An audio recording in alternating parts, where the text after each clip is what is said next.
get this going. My Life in Letters is episode 9. We're right on time. I'm out here. We're in SF right now. I am in the car with Jonas, a.k.a. Skew from ICP. Is it Skew or Skew? Skew. Do you have a preference either way? Twist calls me Skew, and then, my other buddies call me Skew. So you don't really mind matter. either way for you? Yeah. Skew ICP crew. Dude, so thankful, man, that we could find the time to do this, man. This is great. Really appreciate you taking the time. And so, like I was telling you before, the point of this podcast right now is to try to collect these stories. Because like I said to you earlier, if we don't start to document this culture and the history, man, like we're going to lose it. And no one's going to know. People already are forgetting what was happening in the Bay. I'm forgetting. Right, dude. And that's actually real, dude. Not only are writers dying because of older age or whatever experience are happening, but people just forget. We forget stuff. So this is an attempt at kind of trying to preserve that.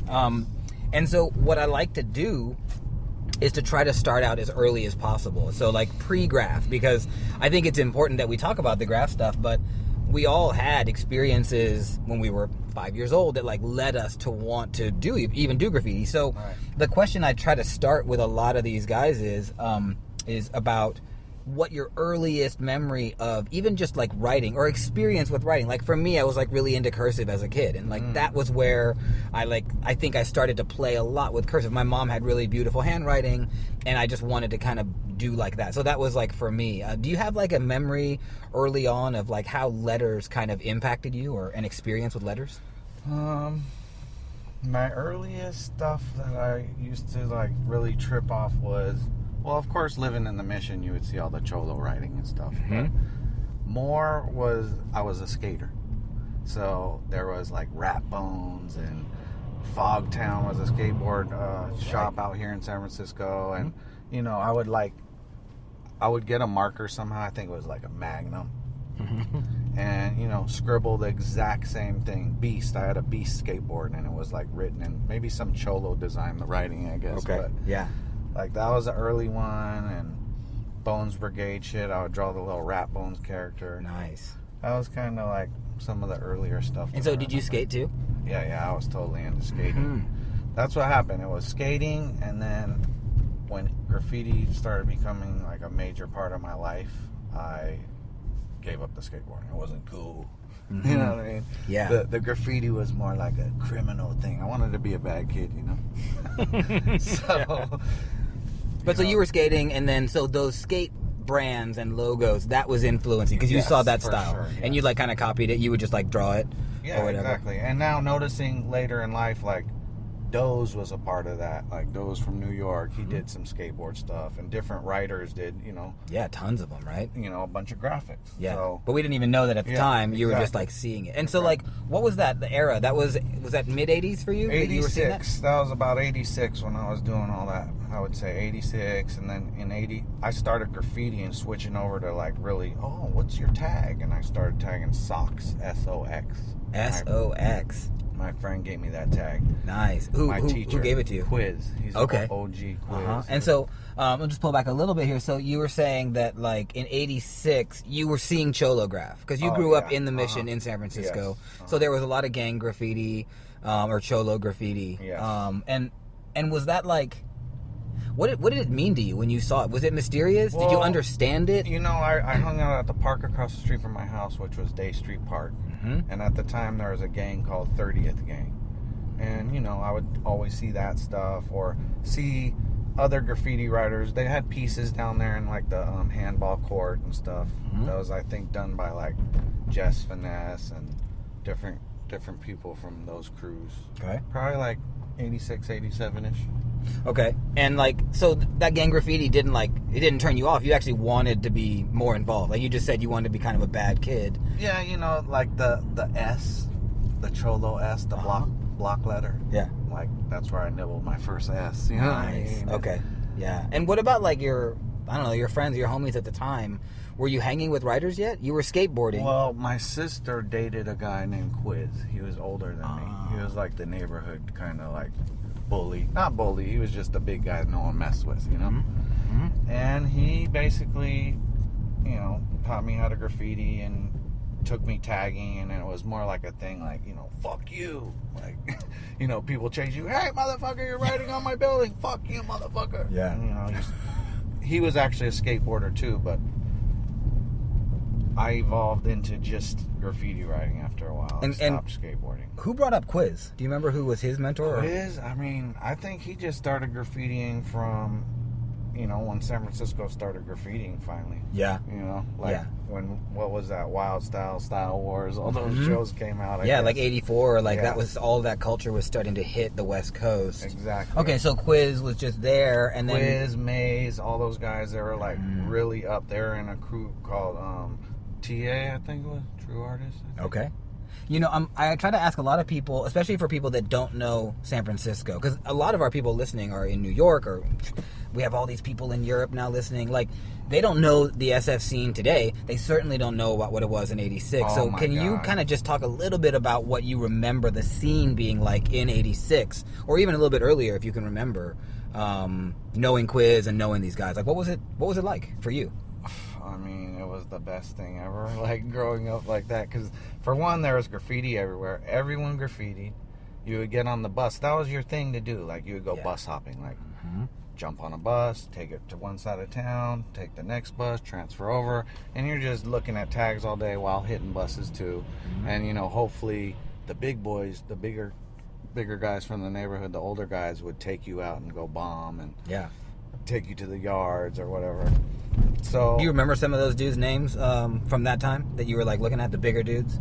I mean, you mentioned Quiz. Well, you know, throughout the years there was always different people, but I'll skip up a few years. Like 87, 88, 89 was like KR, Darks. KR was not the KR from New York. KR, Black KR, King Razorblade from San Francisco. He was like one of the kings. Yeah. And Darks was also a king. Not the Dark from BTM, but the old school Darks. Darks like TOK, BVD. Who else? Dimmer, Lays from ARM, Dink from ARM. Dude, Form. All those guys, man. There were like tons of writers back then. Oh, Run. Oh my God, Run, NCP. He was fucking the king, dude. What happened to some of those cats? I always wonder about Form. Run still writes again, dude. He just started writing again. Really? Yeah. What about those ARM dudes? Because like that, they had a big impact on me. Some of them like died. Some are in jail. Because I had never seen fat cap tags ever inside of a bus until they Form. were the first ones, right? Yeah, dude. I would walk onto like the 30 Stockton, and it would be like these big Form One Flow fat cap tags. I was like, what the fuck? Like, who is doing that, right? So anyway, some of those dudes are still active, or no? You were saying some of them are dead or in jail. Yeah, dead or in jail. I don't really see a lot of them. But another king that Quiz also wrote with or brought up was a guy named Boast. He tagged Boast and Up, UP. He was the king. He was militant with it. Like, he would pick us up in his car. He would go to the bus yards. He knew the times. Like, at 7:30, they're about to switch shifts right now. And we would go down to like 3rd Street bus yards. And there it would be. Damn. He would sit at this spot, watch the Burns leave and switch shifts with the next Burns. That's when you run into the yard. And he was just totally militant. Like, stay out of the aisles. You know, stay behind my back. Don't write nothing yet. You know, just very like, you know, leading the way, showing us what to do. Sergeant. And it was so cool because he was a little psychopath. He'll beat up the Burns anyway. So you felt like, as long as I'm hanging on to his belt loop, I'm good. Showing it Up. What happened to Up? Do you know? Oh, he's still around. He throws like the after parties out here in San Francisco. Okay, cool. Everyone sees him still. Nice. Yeah. Okay. So, and you said that Quiz gave you that name Socks. And that was in 87? 87. And what was that all Socks. I guess it was like one of his extra little tags he had. SOX. And I really loved the S. I fell in love with the S. Then it switched to Sock, S-O-C-K. And Quiz was also, since he was a skater, surfer, I surfed and skated too, I ended up getting to meet Twist, Barry. And we used to surf all the time. This was probably like 87, 88-ish. How did you make that connection? Was it through being at the beach? Okay. No, Quiz knew everyone. He's like, you know, a big dude. No one wanted to mess with him. Everyone knew him. He's just known. Yeah. So I got to hang around, you know, all the big wigs. Yeah. The Dougs, the Twist, Twist and Arrows. You remember that crew? TNA? Yeah. Of course. Twist and Arrows. And so those dudes were already established and had a definitive style, and they had like their area. Actually, I mean, where was Barry doing most of his work at that time? Like, for instance, I know he was doing it on the streets everywhere. But like TMF was up in Daly City. That's where they were based. Yeah, where but they would still rock. You know, Psycho City was our hangout. Man. Yeah, I was like, our wall of fame type of thing. You know? Yeah. And so, like in '87, were you going down to Psycho City to see everything? Yeah, dude. I was down there, dude. I watched Dream beat up Orko. Damn. Who else did I watch? Oh, Sprays. I watched him smash, dude. Holy shit. Do you remember what that funk was about between Dream and Orko? I don't remember, but I was really young, and it was crazy watching Dream go crazy like that. Yeah, just go boxing. Yeah, he was like, yeah, don't ever go over me. He was going crazy. Dude had so much heart, man. Yes. Yeah. So you would go down to Psycho and kind of kick it and watch dudes. You were watch writing dudes. Socks at the time. Then I switched to Sock, S-O-C-K. S-O-C-K. And S-O-K. When you were writing that, like, were you like, what did it mean to you? Do you remember? Or was it just like Quiz gave it to you? And... I would always say, like, people would be like, ooh, I smell stinky socks. Right. And I'd be like, I'm going to sock you in your face. And then after, you know, people always saying that shit, I'm thinking, fuck, I got to get a different tag. Plus, I wanted a nice, you know, 4-letter, because it was just SOK at the time. Okay. And my boy Jess Finesse, who Quiz actually handed me over to Jess. He was another neighborhood brother who's actually the leader of ICP. He's the one that made it up.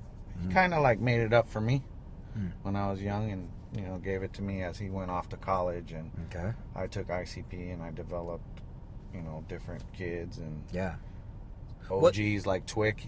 Quiz also made Twick. See, Quiz is like the big guy, like, Twick, take him painting. Nice. So Twick would take me painting. And people just listened to whatever Quiz said kind and they just did it. Yeah, you know, they were brothers with them. They were good friends with them. And what's cool about what you're saying, dude, is like a lot of mentorship, because I talk to a lot of writers now and they don't have a guy that brought them up. Oh, yeah. You know, like, and I was really fortunate to have people like Neon, you know, and then Jace when I got into BA, like, really taught me stuff. And that kind of, we're losing that, because now everybody just goes to the internet to become their mentor, and they'll just like steal ideas and just go. But like, you're coming from like a time when everybody kind of had someone that they were bringing up, or they had a partner. So Quiz and then Twick. Twick, and Jess Finesse. And so talk a little bit about like what that was like. Like, would they take you to Psycho, give you paint, give you caps? Like, how No. How'd it go down? That was the kicker here. Okay. For me to be able to go paint with these guys, I had to supply the paint. So okay. So that was your paying your dues. You would get the. I used to steal paint in the front. You know, just put it underneath in your front waist, 2-3 cans. Where would you go? Where were you racking? Standard Brands, 30th and Mission. Woo, woo, woo. That was your spot, huh? Yeah, I grew up there. Everybody was going to Standard, though. I can't believe they got racked so much. So you would go there. You would like hog some like Krylon, I presume. Yeah, all Krylon. So 2 or 3 in my front waist, and then I got to meet Doug. Doug won TMF, right? Holy shit! How'd that go down? He taught me how to really fucking quiz. Oh wait, he taught you how to rack? Oh my god! Oh, dope. So he showed me. See, Doug didn't go into this in our interview, man. He played it real chill on any kind of racking. He was like, "Oh yeah, I rack." He didn't want to talk about it, or not didn't want to, but he just didn't go into it. He didn't actually take me to the stores. He just showed me technique in his house. Dude, so that's sick. Basically, he showed me, you know, if you have a belt on, tuck your fucking shirt in, right? Nice. Yeah. Take your jacket, sag it down a little bit off your shoulders, and then just keep dumping the cans through the back hole of your shirt where your neck comes out. You're hunchback of Notre Dame, dude, but you got like 10, 12 cans back there, you know what I mean? No problem with a big puffy coat, sag down. They didn't even know, except, you know, the little rattle that's walking. Yeah. But, you know, you get a couple brothers in there walking with you, and you're like, yeah, what's up, man? Yeah, exactly. You make that noise. Yeah, just wow. So yeah, Doug taught you how to like really rack larger amounts of paint. Yeah. Still going to standard. Okay. Right. And then, so now you're like providing the paint to these guys. Providing the paint, mainly Twick. Twick was like the, what would I say? He kind of bullied me a little bit. Okay, but he was also teaching you, right? Yeah, and we're rolling by Psycho City right now. I'm looking at it right and it's that's just like with the wall where he whooped his ass right there. Yeah, dude. I mean, that was the main wall. So for those who don't know, we're right here at 12th and Market, and there's just like it was the main spot. Like everybody used to come here in the 80s and into the. Well, actually, I can't remember when they shut it down. Was it 92? Anyway, no longer, I believe. Was it? Maybe. Yeah. 95. But so Twick is like, talk about how how did he teach you? What did he show you? Or how did he bully you? I don't know. He just actually showed me like how to paint like on the wall, and like, you know, he would help me and correct me and say, you know, get the can closer to the wall, you know, faster to do skinnier lines, whatever it was, you know, just technique. Showed you how to cut back and things like that. Well, okay. We actually never cut back for a long time. I still never really cut back. Just always try to hit it that first time. Yeah. Mm-hmm. That's smart. I mean, you save a lot of time. Just techniques, you know, anything like that, any tricks that he knew back then. And so you're writing SOC, S-O-K still. No, at that time I switched to Skew. Charo gave me a new tag. He told me, yo, what letters do you like? And S and a K were my favorite letters. Mm-hmm. So he showed me the tag Skew, and I was like, what is that? I didn't know what it was, but he's like, yo, Skew. With my address, 381, Skew 381. Oh, and really? I was like, That's what you were writing? 381. I was like, all right. And, you know, it grew on me. And I remember my friends telling me, like, we're always going to call you Sock. I don't know why you're changing your tag. But you'd only written SOC for a year? 2 years? No. I wrote it for a few years. Okay. But back then, you know how time goes slow. Of course, dude. Yeah, when you're a kid, Those you 2 know. or 3 years of writing Sock seemed like, you know, 10 years. Yeah, and so Charo gave you Skew, and what year was that? That was that 89? Yeah, maybe about 89-ish. Okay. Wow. So there was a battle between TOK and ROT. And again, these are two crews that you are in. Yeah, I was in both crews. There was a lot of people in both crews, and they kind of like, some went one way, some went the other way. Yeah. But it was like, there was nothing like this. People don't even understand. I'm talking, people were getting on the bus with pilot ink poured into a fucking glass dish with a chalkboard eraser. ROT on the whole window. Pull the emergency switch, jump off the fucking bus. Yeah. All the buses. Because it was like the illest battle ever. And I was pretty young at the time, so like, you know, I wasn't able to sneak out at night and go to the bus yards like these guys did. Okay. Unless like Quiz or someone, you know, took me. Yeah. So no one understands how bombed the buses were at this time. I'm talking like, you can't even see out the windows on some of these buses because they were so bombed, let alone the surface of the bus and everything else. Even the windows, everything crushed. You know what I mean? It was sick. Like, that was one of the sickest battles. And another sick battle. But hold on, did that exist purely on the Muni? That was only on buses? No, they were on streets too. Okay. But back then, streets weren't as bombed as San Francisco got bombed like in those 2000s. Yeah.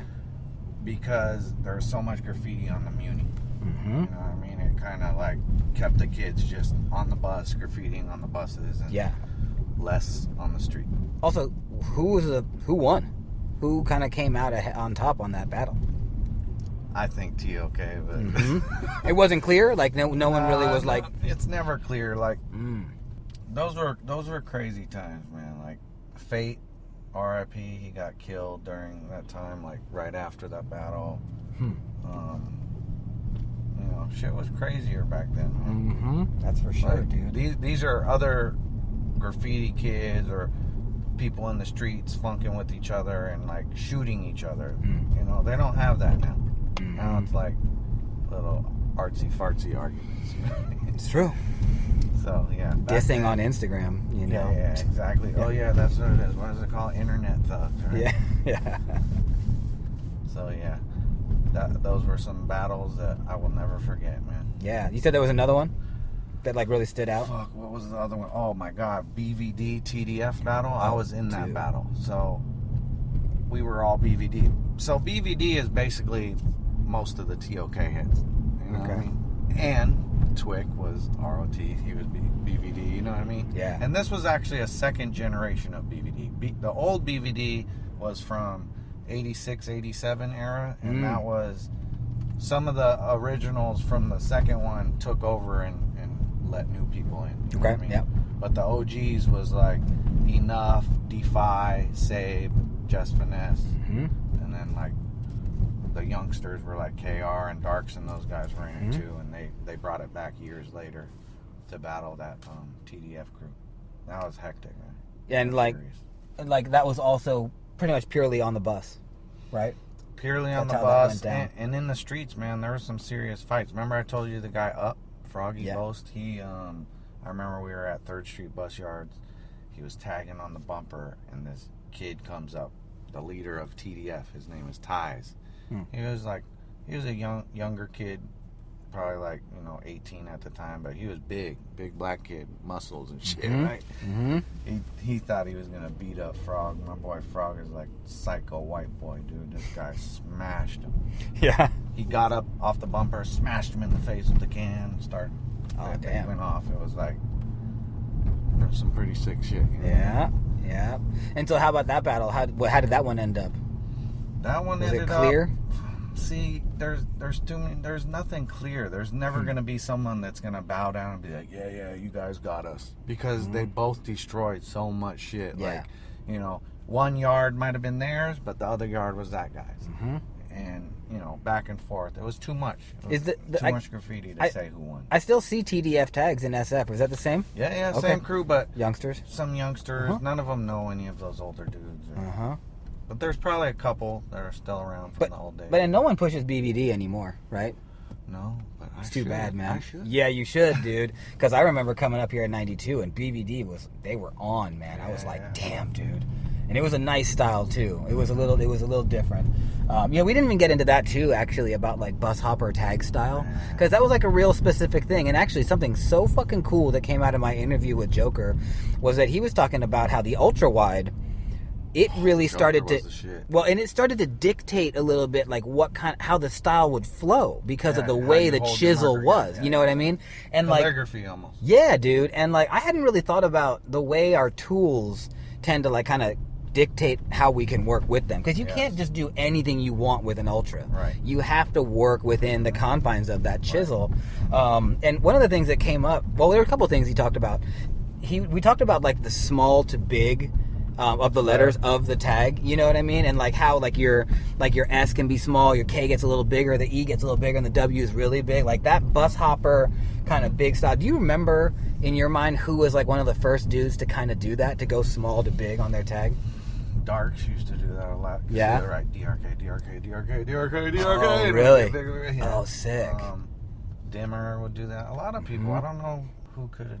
Yeah, I'm trying to figure out if like I can continue to interview to get to a point where I can identify something like that. I gotta go hook you up with some people, man. So how did that go ROT, down? I never wrote both crews at the same time. Yeah, we because were in there was ROT funk, right? with Twick. Yeah. But it's so weird because Twick is from the side of town that all TOK was from. Okay.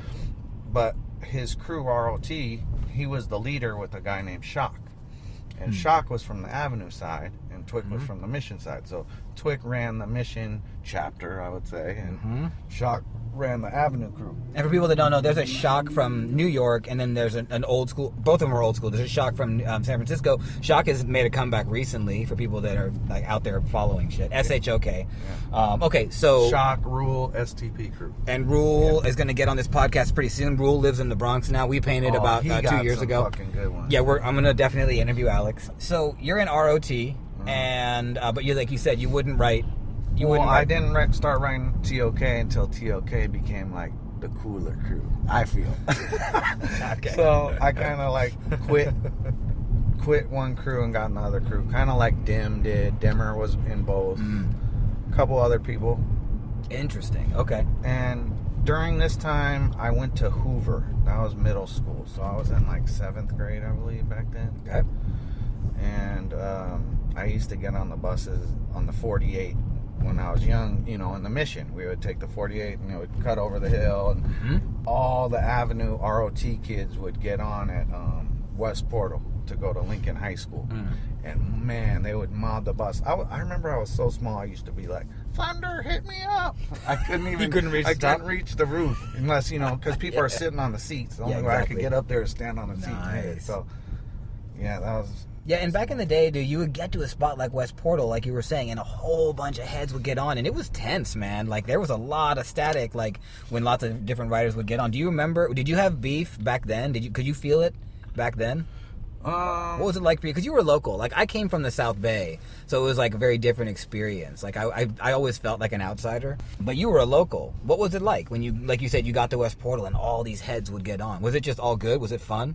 Yeah, it was dope. fun. But, you know, sometimes I would see the fights happen. And, you know, the Samoans, they'll take your shoes or your fucking fast pass. Shit or like everything. That. Lucky I was friends with those guys. Yeah, you were. Yeah, dude. So, yeah, you know, I used to see shit go down, but I was luckily, you know, down with the right people that never really crossed us. Okay, I mean, it never came our way. Really. Yeah, but and so this is still pre-ICP days, right? Because we're at 89 about right now. See, but ICP really started in 87, 88. Like as ICP or as something else? No, it was ICP, but it was only me, Quiz, Just Finesses, aka Charo, and my sister, Monk. And actually, this dude Kobe, he's Wait, gone. Cope? Kobe. Oh, okay. Kobe, Kobe 35. And your sister was writing? Well, my sister wrote Monk. Dude, and really? She have style? Yeah, she was pretty dope. Yeah? Bus hopper? Nah. Did just she like hit streets and really, you know, fill-ins and shit with the Bradas. Dude, there's so many girls that I actually want to try to get onto this podcast. I haven't done one yet, and I'm kind of like, okay, it's getting a little dude heavy around here. But okay, so your sister, that's interesting, dude. She's older than you. Yeah, and she was the one that introduced me to Quiz. That was her boyfriend. Yeah, and so wow, okay. And like, did her style influence yours early on? Nah. She actually, you know, would do her shit kind of almost like a girl handwriting cursive, like Jams used to write. Okay. Remember Jams? Oh, dude, I love Jams, dude. Yeah, because Jams came with like kind of a cursive style. Yeah. So, okay, so you're saying ICP was started that early? I didn't know that. I didn't realize that 80s. Did you say 86? 87, 88. Like, was it inner city funk at that point, or did ICP? It really started off as inner city fans, like Phantoms of the Night. Fans, you know what I mean? Dope. Charo made all this up. Charo's very East Coast influenced, but Frisco, you know what I mean? He's a Frisco boy, but he used to go to New York and, you know, get records and music and pictures and bring it out and share with us, and you know what I mean? Okay. What was his connection out east? He had family, I believe, in Maine or something, but he's just a traveler, dude. He lives in Korea now. He married a Korean lady, and he's a person that'll just go anywhere in the world, you know? That's dope. Okay, that's fresh. Okay, so, and we were talking about, we were at 89, basically, and you're writing multiple different crews, and can you just talk a little bit more about, like, 89? Like, what was it like? You were bus hopping, primarily? But you were also doing pieces at Psycho City? I mean, I was piecing, but I wouldn't call those piecing. They're more like 3-color pieces. I don't know. Okay. They weren't like productions or anything. And was it at all technical, what you were doing letter-wise? Or were they pretty simple straight letters? They were just simple straight letters with some arrows and shit. Same shit I do now. Which works, you know what I mean? It works real well. Like my signature, man. Yeah, exactly. Yeah, and why would you? You know what I mean? So, okay, so then let's just kind of keep moving a little bit. Like, what was the deal in 1990? Like, what was happening with you at that point? 1990. I mean, we just kept bombing buses and graffitiing, and at this time I was passing the torch. I think I was getting into like cars and stuff at the time, so I kind of was like spending more time trying to, you know, build my race cars or Chevys at the time. So I kind of stopped graffitiing a little bit, but graffiti's my life, and I'll never stop. Yeah, I'll do it till the day I die. Which is great. And did you ever take like a full-on break at any point? Oh yeah, I took a long break, and my friend Jor and Butter, they actually brought me back because. Should I jump right now? Well, no, I think actually I'm curious about, so in 1990, you're saying that you kind of pulled back, you scaled back a little bit, right? Like you wanted to focus on cars. Were you still surfing? No, I stopped surfing and all that. Like when I got into high school, I didn't surf or skate anymore. I got into cars and graffiti pretty much. And you went to Macatier, and there were like a lot of writers, right, at Macatier? Yeah, there were just taggers at that time. Okay, so no one was really piecing. I think you said that to me before we started it with the interview, that like there were a lot of taggers, a lot of bus hoppers, but few people were really piecing. But was there anybody there, like older than you, that was really doing it? I don't think there was one piecer at Macatier when I went there. What year did you graduate? 94. Oh, what, dude? So 90 to 94. We're the same exact age. I didn't know that. After Urban Pioneers in 93, I went to Independent. I didn't finish at Macatier. Okay. I see. So you take a break. Did you, like, not touch a can for a while? Like, 1990, what happened? I mean, I would touch cans here and there. You know, I'd go up to my old school Macatier, and people would come down, like cabs, and these different people would come down. They lived in Humboldt at the time, and we would go paint McAteer. That was like my backyard. Yeah. And like a lot of people think about like a real heyday or like kind of a golden era of SF graph was about 1990, 91 to, I don't know, 2000. Like it was just like pumping and everybody started moving here and everything. What were you seeing? Like, I mean, in 1990, like Twist was like really doing it, like killing it. So did you always keep an eye on the street even though you were doing other things? I didn't. I kind of like, I would keep an eye on, of course, when like KR from New York came out and Reminisce, and they all hooked up with the TMF crew. Yeah, it was hard not to see, right? Yeah, it was like, especially I would like look at that shit. I love that shit. Well, and it was new, right? Because we have all these like out-of-towners, people would say, right, that are coming here, and it just kind of changed the whole dynamic of what was happening in the city. Right. And I think it was a really good thing, you know, because I think it got a lot of natives to be like, oh shit, like look at these dudes coming from out of town, killing it. Well, we better kill it too. Who was kind of taking in charge of ICP at that point in 90 or 91, 92? Like, who was really running it? I mean, I was still running it at the time, but maybe around 92-ish, 93. Oh, around 92-ish was like, well, about 93. So when I slowed down in the graffiti game, Butter and my friend Chief, Paco, he tagged, they kind of took over the crew for a while. Yeah, and I think they did it justice, you know? Yeah, like, I mean, sure, Ronnie Butter really put it down. So did Chief. You know what they did? I remember they came to my house, and he brought Butter over, and I didn't really know Butter. I knew Butter from UFO. So Chief's like, yo, can we get some flicks? Because my house used to be the house where you come draw, look at flicks. The dude Charles used to give me New York flicks, all the shit. So I had all the stuff at my house, you know what I mean? Turntables, Technique 1200s, all the records. He laced my boots, dude. And your family, your parents were cool with it? Like, you were always the house where kids came over? Yeah, exactly. Nice. The basement was like our hangout. Nice. So, during that time, I remember they came over and they asked me for some flicks and shit, and I gave them the whole box. Right now, I want to shoot myself in the foot. Because it's like, giving it all away. Gems, dude. I'm sure. Because years later, we made a graffiti magazine, One Track Mind. Did you see that one? Of course. Okay. Yeah, of course. And a lot of those flicks that are in that magazine were, well, they're originally Charles' picks, but a lot of them were mine too. And, you know, whatever we had left over from the collection. Yeah. And then we reached out to some friends and got more. But okay, so now you're pulling back a little bit. You're not painting as much. Butter and Chief are kind of, would you say they were leading ICP? That was it? Yeah. And they were starting to bring on more heads too, right? Because I feel like that was an era where a lot of young kids got into bigger crews that were established. And so ICP really started like kind of hitting pretty hard. What was that like for you? Because now you're like, you passed the reins a little bit. That must have felt pretty good. Like you brought these guys up a little bit. It felt good until some of the kids weren't like, ICP to me is like a family, you know what I mean? We're all like brothers and shit, and a couple sisters. But he brought in some dudes that like, they weren't respecting the OGs of the crew and stuff, you know what I mean? Or, I do. I don't know how to put it, but they weren't really fit for the crew. So they end up beefing, they end up, you know, getting out of the crew or whatnot, and that's pretty much. Okay, how long did you take that? Like, if we call it a break, how long were you inactive? Fuck, I was inactive from 90. I'd say probably like 94. I didn't really paint all the way until 2000. Okay. Yeah, and I was saying earlier to you before we started this recording that like I was taking the Caltrain up from the South Bay to go to School of the Arts, which at the time was behind San Francisco State, and you just had like ill pieces. Like I would just see these like full-on pieces on the Caltrain tracks, and I was like, who is this guy? And then, you know, School of the Arts was just, I mean, everyone was a writer at my high school. And I met Misk, and he was like, oh yeah, I know this guy. And he's like kind of showed me some stuff. And you told me earlier that Misk, you gave him that name because what did he used to write? Well, it was Mesk before, M-E-S-K, and it stood for, you know, mescaline. No, it was short for like mescaline, and I just liked the letters. Yeah.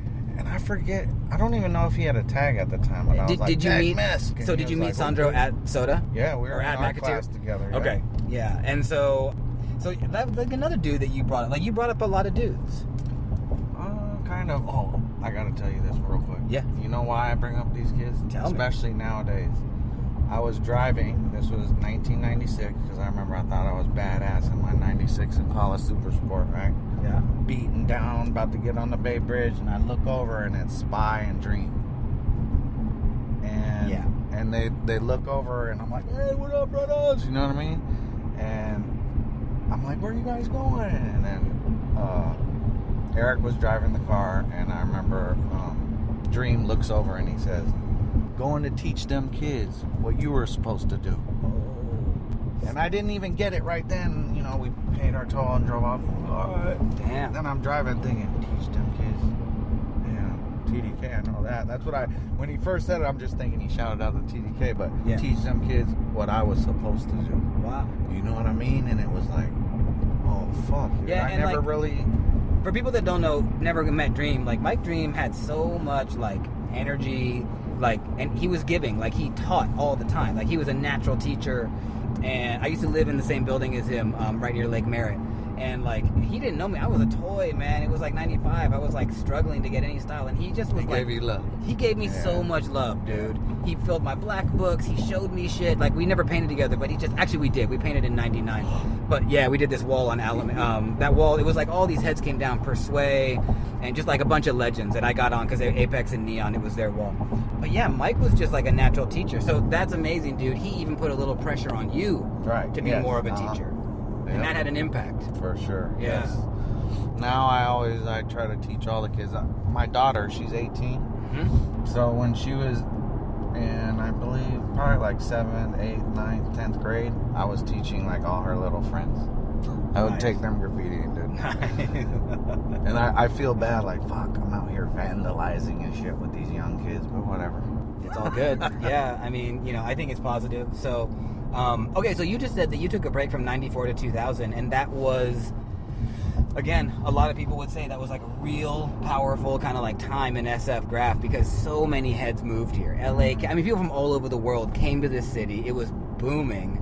And it was funny, too, because the East Bay was completely the buff. That was the wall I'm talking about. I'm still there? Yeah, my piece is... No, my piece is gone. Sorry, we're just rolling by this wall. I can't believe that's still rocking. Let's go check that out. The whole background is faded out because we had a black and yellow background. Completely gone. So, you took this big break, but you kind of saw what was happening? You kept your eye out a little bit? Oh, yeah, for sure. Not super, like, all up in it, but I would look at cool shit and stuff like that. And you were just focused on your thing, which was like cars, and I mean, I presume you were working. Doing music. Started getting into music. I was always into music. When the friends would come draw in my basement, I had the turntables, the 4-track. People would come rap. Dope. And you were producing. Well, not really. It was like I guess producing with other people's music. Okay. It was more like I was engineering, I guess. Okay. I would be, put on an instrumental, and the friends would freestyle over the shit. Yeah, and that became. Well, I mean, we'll talk about that more. But you're still producing music now. Yes, like, that's something that's been.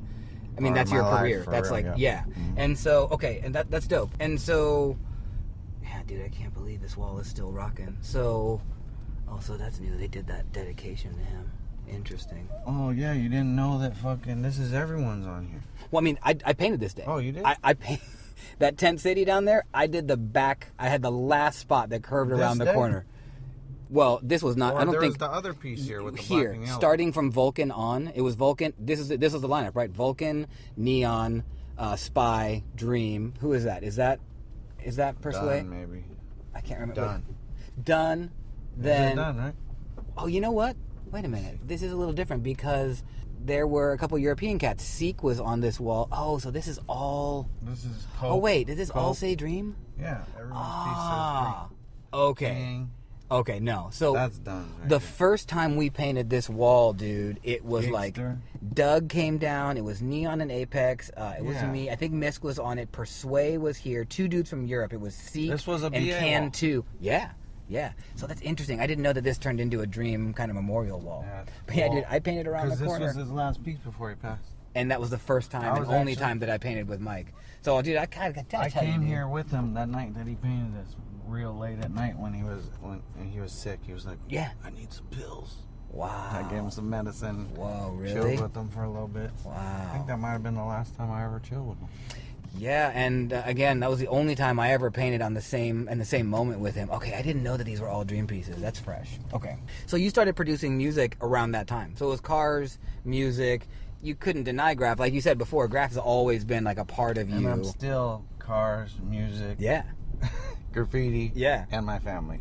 I have kids now. So that's loaded up to a little bit. And so, you know, like right now you're rocking it. And so what I'm wondering, dude, is like in 2000, what kind of made you say, all right, I want to really kind of do this again. I want to make like a quote unquote comeback or whatever it might be. What was that like in 2000? Okay, this is what happened.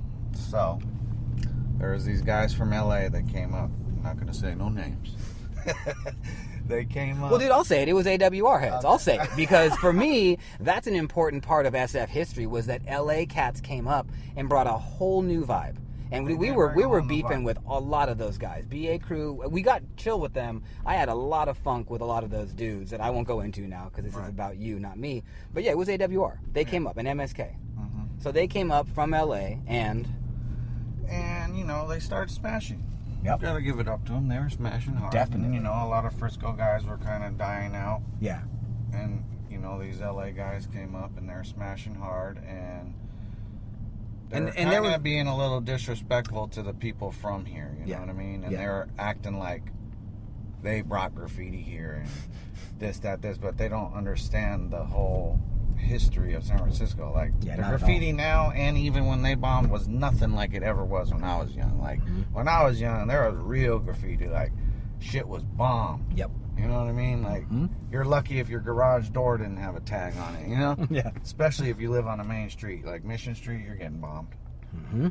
But, so these LA guys came up and they were kind of disrespectful or whatnot. My crew, who I left the crew to, Butter and Chief and Chief's other boys. That's why I love those boys, even though we didn't get along with them too well. Some of the ICP youngsters, they were, you know, holding it down for us. They were smashing. Yeah. So they got in all this funk with those guys, and you know, at the time I was, you know, making a lot of money, kind of in the streets, hanging around a bunch of thug gangsters, and I ran into Butter, and he reached out and said he needed my help. And wanted me to just have his back while he fought this dude real quick one-on-one. So I was like, okay. It was one of the AWRs, and he went down there. They were all painting, like Norm, all those guys. They ended up fighting one-on-one. It wasn't Norm that he fought someone else, who's my friend now, so I don't want to talk about it. But they ended up fighting and getting in a big old fight, and after that, it was kind of like they started showing a little bit more respect, you know what I mean? Yeah. And so, but then did they also say, yo, Jonas, like, where you been? Like, well, you got all that after that, I started realizing, like, man, fucking, you know, I started getting interested again. Like, oh shit, my crew's over here beating up people, and they're painting, and fuck, I ain't doing nothing. I got money and time now. All I do is smoke weed and hang out all day in the studio. Why not fucking go out and express some other shit? Nice. So they started taking me out a little bit painting, and what was that like, by the way? Were you rusty? Did you feel it? I was so rusty. Okay, oh my God. Well, I was thinking I was great then. I was painting. Now I look at the pictures like, oh my God, I feel like a stiff board in these things. Like, no wiggle. You know what I mean? Yeah, definitely. Also, in 2000, you had access to new paint. Oh my God. So was that a game changer? That was a game changer, but it was almost like, now I know it's a game changer because I tried to use some Krylon and Rusto, and I'm like, holy shit, like I can't even use this shit after, it's true, you know, using this other stuff. Yeah. Did you have a stockpile of paint still throughout that era when you weren't painting? Yeah, you know, I still have like my 100 cans or something. Oh, well, yeah, fuck, okay. That's a lot of paint, dude. Yeah. Shit, I started painting with King 157. We'll use that up in like a day and a half. Yeah, right. So you're coming back, and it's 2000. 2000, I'm starting to come back, graffitiing here and there, hanging out with the boys, and then I started tripping out, like, you know what? These dudes don't understand what Frisco graffiti was about. I'm going to make a magazine. And that's when we started to make the One Track Mind magazine. And Dream died at the time. Exactly, yeah. So that's another thing which brought us back. Dream died. I went to his funeral, ran into the old riders. Yeah. You know, seen my brothers. They got in fight with all these LA guys, and the crew was kind of, you know, diminishing. And I'm seeing all these LA guys smashing hard. Yeah. So the first thing I did is I went and bought a pallet of Montana from Neon. Nice. Nice. And it was like free for all. Like, come to my garage, guys. Take whatever you want. Let's go paint. Yep. You know what I mean? Yep. So, yeah. That was before they had the warehouse in South City? Yeah, He was just like running it out of like U-Haul. It was him and Zor, actually. Yep, him exactly. and Zor. Yeah. So I hooked up with Zor, and I hooked up with King, and we just started going sick. I must have bought like 3 or 4 pallets off those guys worth of paint. And it was just like paint. And like, where were you? Because, you know, I left in 2001. Where were you painting? Were you like going back to what you knew, track sides, bombing the streets? I lived in Oakland at the time. And so I went down to the Dreams yard and just painted them all. Yeah, and those walls were always on Smash.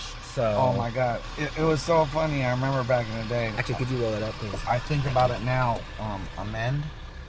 He used to go down there and regulate. Who? Amen. Amen, TDK. But he wasn't in TDK yet, I don't think. But he used to go down there and regulate. I remember seeing him. I was like, okay, these are the type of riders I like right here. Because you know what? Like, all the new riders were like a bunch of nerds. I came from an era where, like, the riders were like pocket checking you and fucking taking your bus pass and money and shit like that. Yeah, and that was a big shift, you know, because there was a lot. I mean, street art started happening at that point, basically. And so you get like a whole new wave of like writers, you know what I mean? Who, some of them weren't even writers. Some of them just drew, you know, carrots or whatever they were doing. And so, do you remember that also, that kind of shift in, well, you just mentioned it. Like, writers were kind of thugs when you were in your heyday. And now, it was becoming a little different. There was an element of nerds, they as you were put it. wearing the tight pants and the bicycles and shit. They were riding around town on bicycles. What did you think of that? What was your impression of that? I don't know. I guess. I mean, was it funny? You didn't care? I didn't. No, I mean, it's just, you know, shit changes in the world. You know. Yeah. And so you rolled with it, basically. You were just like, whatever. I rolled with it. Do your thing. I used to trip, like, when I first started graffitiing again. I was like, damn, dude, like, there's only white boy writers now? Like, there used to be, like, black dudes, Latin dudes, fucking Samoans. Like, I don't see anybody but, like, white kids. It's true, dude. It's weird. It's cool. I mean, but fuck. Yeah. We gotta go teach some other kids some shit. And so, let's just, like, kind of push forward a little bit. Like, what were the early 2000s like for you as a writer? Like, 2001, 2, 3, what was it like? You know, I was so rusty and toyish. And who were you painting with? Was it just the ICP heads, or did you start? Yeah, it was just pretty much the ICP heads and like Zor, and different people would come from out of town because Zor attracted them because him and Neon were the Montana distribution. Yeah, and they were driving all over the country basically doing it. So different writers from like Florida or wherever would come Chicago, and paint with whatever. us. Yep. Yeah, a lot of Chicago, like Rafa and those guys. Yeah, and so you were doing that, you were painting in Oakland and in SF. Oakland, SF, pretty much, yeah. And King introduced us back to the trains. Like, I painted all those trains back in the day, but to me, those trains were like, that's a joke to paint, you know what I mean? Like, you just walk in there, barbecue, fucking set up your tent, fucking shoot off your guns, whatever you want. Like, you know, I'm used to like the San Francisco Muni Yard where like you go in there and it was a mission. After 10 minutes, someone's chasing you out, and now all the cops are chasing you all around the whole neighborhood. You know? So you guys were doing freights in the day and just like daytime, even nighttime, whatever. But like we're bringing out ladders and fucking all types of shit, making hell noise. Hey, pass me a paintbrush, hey, a roller, or whatever. You know. So, and I mean, that was just part of the scene, right? Like that was just like a thing. Like, well, it was kind of changing for me. I'm like, oh, okay, people paint on these all the time now. All right. Like, and what'd you think of that? Like, did you see the value in freights at that point? We're like, shit, it's gonna roll all over the country. Yeah, like, this is actually I see exposure. that, but I still like, I don't know. I like the real trains from the inner city myself. Nice. Did you ever go to Europe to paint? I went to Europe, but I didn't get to paint. I walked around tagging and shit, and taking pictures, but I haven't. No clean trains in Europe. Not yet. Yeah, man. Can't wait. I'm doing it. Nice. Okay, good. Dope. Like, let's push it even a little bit further forward. So, like, you know, because then what happened in SF is it started to be, and it is now, it's kind of the buff, you know, like mid-2000s, from what I hear, because I was in New York, mid-2000s, this city started getting just, like, completely cleansed, right? How did that affect you? Right. I saw that. How did that affect you guys, the buff? Like, what was it like mid-2000s for you as a writer? I mean, fuck, you gotta write on more shit, right? And that was it? That was the philosophy? Just keep doing more? Doing more. Yeah, it sucks that there's no more graffiti, especially on the buses and shit, dude. I miss that. Yeah, I mean, they're completely clean. Like, it used to give me something. This is Cayuga, where TMF used to kill this. Yeah, dude. I mean, it's a lost era of, like, Muni graffiti. It just is. It's just basically gone. Look at that train have graffiti on. Look at it. Yeah. You see it?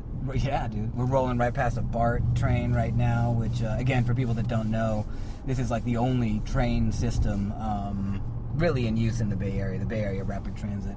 You ever paint a BART car? No comment. Nice. Good. So then, I mean, so mid-2000s, like, you're like, okay, yeah, it's the buff, but you're just going to keep doing it. And, you know, ICP, like, really has kind of like developed into a different kind of thing. And so, also, music was still a big emphasis for you because that's been like the way you were making money. Right? Can you talk a little bit about that? Like how music, actually, you know what I'm interested in is like, how has your music career influenced your graph? What do you think? I mean, to me, it's all hip hop. You know what I mean? Graffiti, the music, it was all one to me. Nice. You know, and it's just, what elements were you good at? I did all of them, really, except rap. I never really rapped. I tried. You b-boyed, though? Yeah, I b-boyed a little bit back in the day. Dude, Day Street Park, man, all the best fucking breakers are over there. Yeah. Yeah, and then I DJ'd, and then I just kept up doing music, and I ended up doing this guy, Mac Dre. He was a dope artist. I did not know that. Yeah, you produced all the whole Mac Dre album. Shit, I did not know that. They're actually blowing my phone up right now. Not Mac Dre, because he's dead, rest in peace. Yeah, rest in peace. The rest of the guys, Kilo, he's calling me right now. Really? Okay, and so, you know, the other thing I'm interested in is, like, because also in the mid-2000s, I mean, we had internet before, but, like, everything seemed to change for a lot of people with social media, right? And so that happened at the same time. So can you talk a little bit about maybe just what was that thing? Flickr, right? Yeah. Flickr, that's sure, man. Flickr, yeah, you know? I got on there, I was like, wow. Can't believe people still use Flickr. Seeing all those old gems and shit. Yeah, and so what was that like? Was that like, did that give you like some energy? Was that kind of like rejuvenating to like see all that? It was really dope. Yeah. But then, you know what sucks is like, all these kids just like, they go buy it, or not buy a style, they just bite a style, you know what I mean? Like, yeah. Instead of being passed on, like, you know, like you get a style from a person and it's passed on for generations, right? Like, because you guys are family or crew or good friends or something, you know what I mean? Nowadays, kids are just like, I like Can 2, and they buy this whole shit and they tag something like Pan 1 or something. Yeah. You know what I mean? It's like, shit's dope. It looks dope, but it isn't original, or it isn't, you know what I mean? Yeah, I do. And that's something I talk about with a lot of different people, is about the way social media, I mean, people say that Instagram killed graffiti. I think that's bullshit. If anything, I think it gives a lot of life to graffiti in a way. But I do see that sort of dark side of it. But can you talk about how you've used social media for like to kind of push your graph? Shit, I mean, I don't really do my graph to push it. Yeah. I paint when I can, and I just put it up there to share with my friends, man. But like people really are like, I mean, people are into it, you know, and like, are you on Facebook? Yeah, I'm on Facebook. Yeah, but and no graffiti. Oh, really? So that's all personal. Graffiti on my Instagram. Aha. Okay. Yeah. And so, like, kind of how devoted are you to Instagram? Is it just like a thing for you, or is it like? I mean, I'm on my Instagram because of music. I do my music stuff, and I do a lot of stuff like advertising on that for music. Yeah. Not really my graffiti. Graffiti was never really like a job for me. It was more like a hobby. Yeah. But it's also something you're passionate about. Oh my God, and it's like fucking part of my life. I'm always going to be a graffiti writer. Yeah. That's good, man. Because, you know, a lot of people are kind of like, oh, maybe I'll write a little bit longer. But, like, you said multiple times, like, forever, basically. Dude, like, I'm ready to go to jail for graffiti still. Like, fuck that. Well, good thing. Actually, have you been bagged for it? Have I been bagged? I have a whole bunch of photos for you from jail. I did see that, San Mateo County. No, that was my baby mama. She was into graffiti too for a while. Ah, really? Everyone that comes in my path has to do some graffiti. Even Mac Dre did graffiti. Nice, dude. That's dope. You got Mac Dre to tag? Yeah. That's dope, dude. And so while we're on the topic of music, you just mentioned that you're up for a Grammy this year. Yeah, for reggae. His name is Boog. He's a reggae singer. Dude, that's awesome, dude. We're up there with Congratulations. Ziggy Marley and a bunch of other. Dude. Yep. So my sister was nominated for a Grammy, and she went. Yeah, because she was. She used to be part of the refugee camp with Wyclef and them. Yeah, and so when he did that Guantanamera remix, that was my sister with Celia Cruz, and so that got nominated for a Grammy. So she went. So I'm curious, are you going? Hell yeah. Yeah, dude. Look, I've always watched this shit. And we couldn't even believe it. We're like, what? Yeah, man. I cannot believe that's fresh, dude. Is it at like Radio City? Do you know? It's in LA, I guess. Oh, it's LA, not New York. Okay. That's awesome, dude. When are the Grammys? February 12th. Dope, dude. So it's all set up. You guys are all going down there. You got your suit. What you wearing, dude? I don't even know yet. I might have to wear a Doug airbrush jacket. Right? That'd be fresh, dude. Yeah, huge congrats on that. Because, I mean, that's the pinnacle, right? If you are a music artist, you want to get a Grammy. That's like one of the things that kind of like legitimizes your work. So that's amazing. Because now, how long you been in the music game? Oh my God, so the 20 years? Like, I mean, I've always loved music. Music's in my family. So. But when did you first start recording on that 4-track? When I first started really recording was probably like 89-ish, 89 or 90, because I was a freshman, so 90. Yeah, so you got 30 years in the game. But before that, I had turntables and a tape cassette recorder. You know. Yeah. So how does that feel, dude? To like hit this peak at this point, like Grammy nominee? I mean, because that's huge, dude. People where it's never enough. So if you guys win the Grammy, then what? Then I'm like, need another one? Need another one.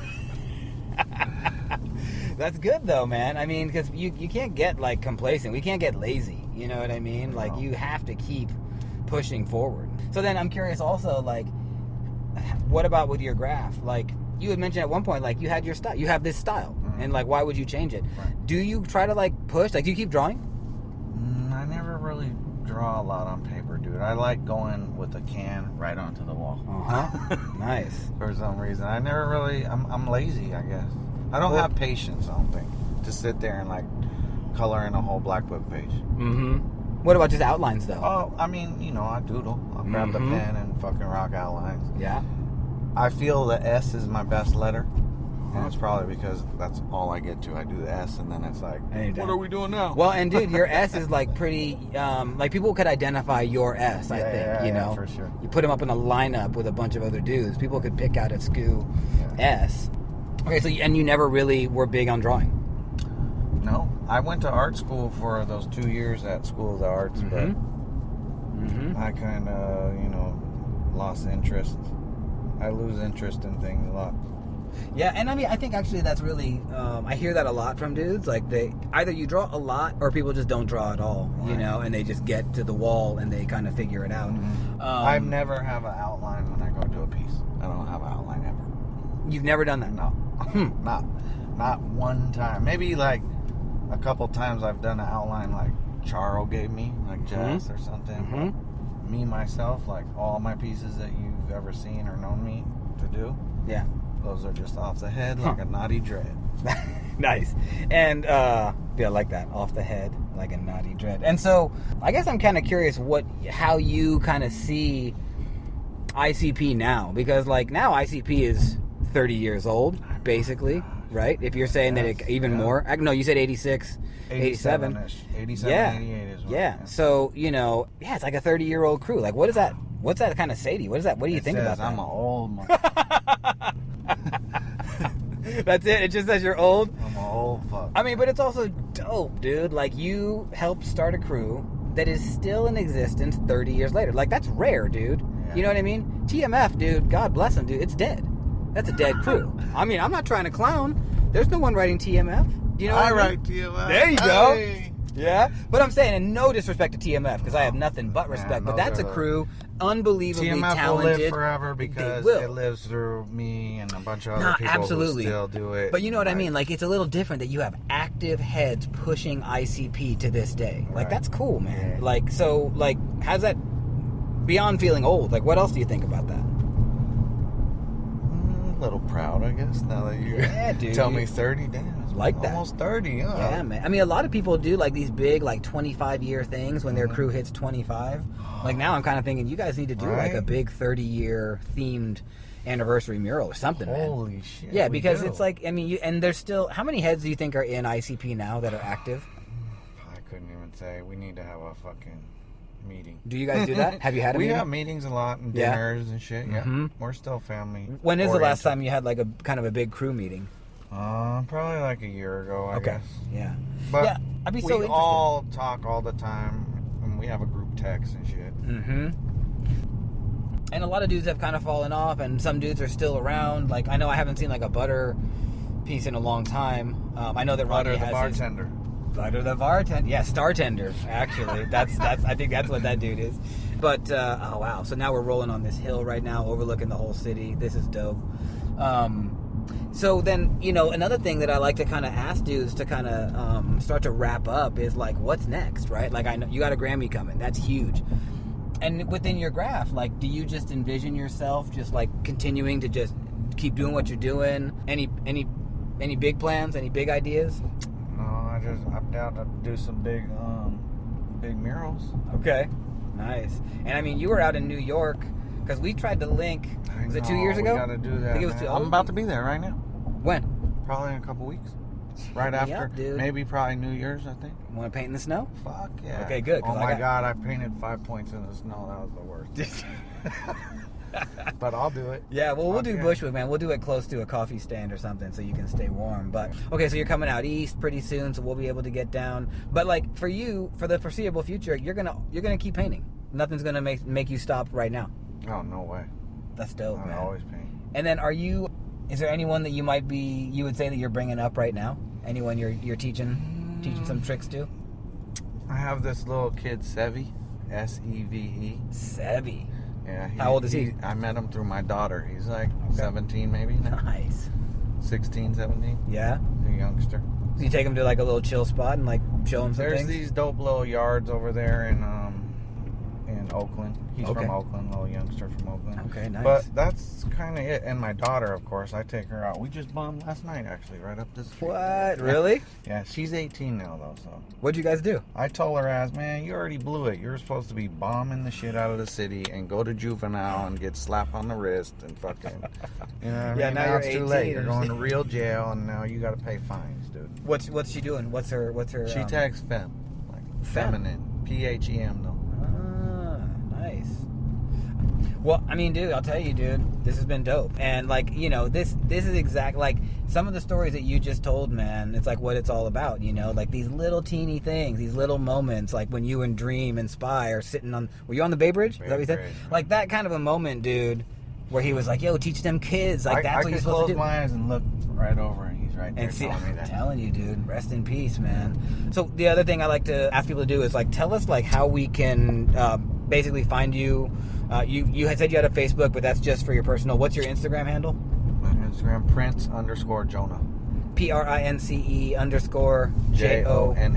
Jonah. As far as your music goes, like if someone wants, they're like, yo, we're looking for a new producer. How do they find you? They DM you through Instagram? Yeah, you could do that, or Wash House Music. You could Google it. We got some websites. We do reggae now. We're really deep in the reggae. We mess with like all the big people in the reggae industry. That's dope. Morgans, Marleys, everybody. And dude, and you're up for a Grammy, bro. That is super so fresh, dude. Man, I hope you get it too, dude. We'll be watching now, dude. Yes. We'll be watching so we can see. Any last thoughts, dude? Anything you want to say before I hit stop on this record button? Teach them kids. Nice, dude. I mean, and that's actually that was one of the things, like early on, I had a conversation with Crayon years ago about doing this podcast, and it had a lot to do with that. It had a lot to do with what these kids are seeing and how they're going to learn about this. So I think that's perfect, dude, to end it on Teach Them Kids. So, yo, Skew ICP, thank you. You guys have been listening My Life in Letters. I'm Adam, and I've got to give a shout out also to my producer and engineer, UziEgo. Normally this podcast is recorded live in Bushwick, Brooklyn, USA, but again today we are rolling around in Skew. What is this? E-Class Mercedes? What are we driving in? CLS. We're driving in that CLS Mercedes right now in San Francisco. Thanks again, homie. Appreciate it. Brother. Peace.